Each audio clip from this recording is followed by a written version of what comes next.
Americans, you deserve the truth, and I know you can handle it. My name is Jonna Mendez, and I was chief of disguise at the CIA. One of the things that was going on when I was chief of disguise was an enormous research program into the new advanced disguise system. It was basically the masks that everybody always wondered if we used masks, and this was the beginning. This is a series of photographs of when I met George H.W. Bush in the Oval Office and revealed to him that I was briefing him wearing a mask.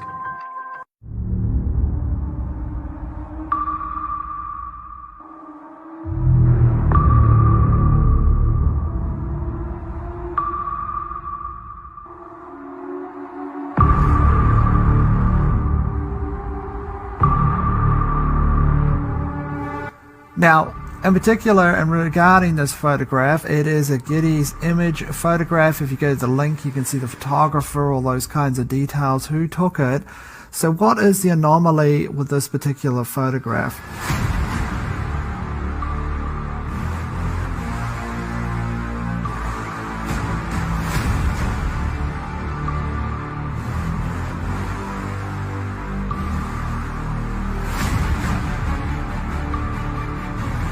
Do you have any people paid by the CIA who are working for television networks? This, I think, gets into the kind of getting into the details, Mr. Chairman, that I'd like to get into in executive session.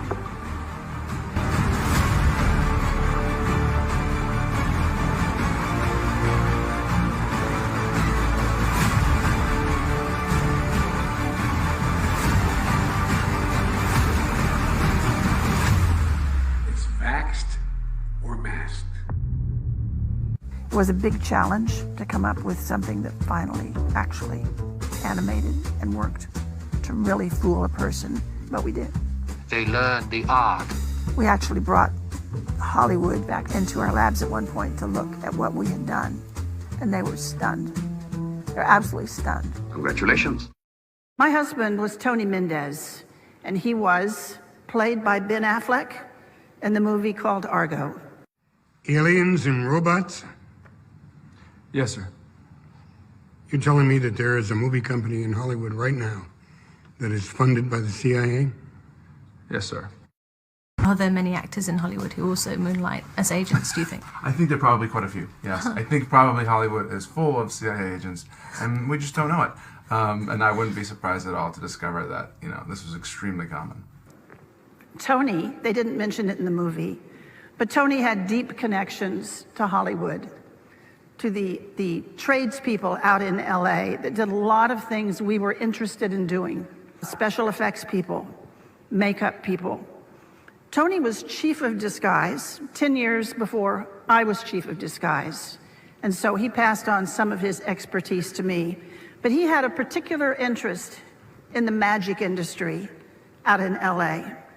Not so much the magicians on the stage, but the people that were working behind the scenes to make that magic happen.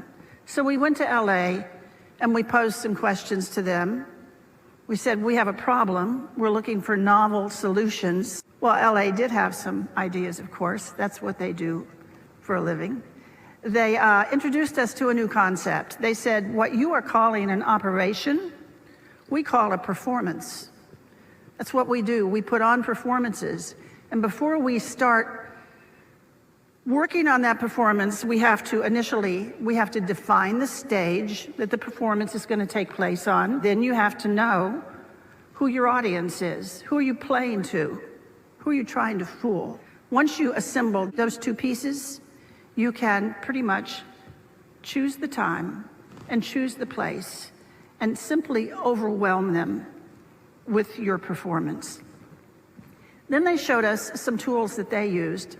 The one that really caught our eye is what's called a stunt double mask. You all know how they're used.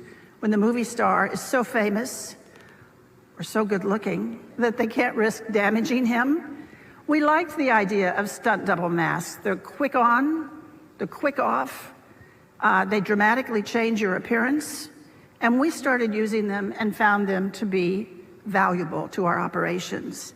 But that audience piece of it did not allow you to get close enough to one of those masks before the illusion fell apart and you saw it was a mask.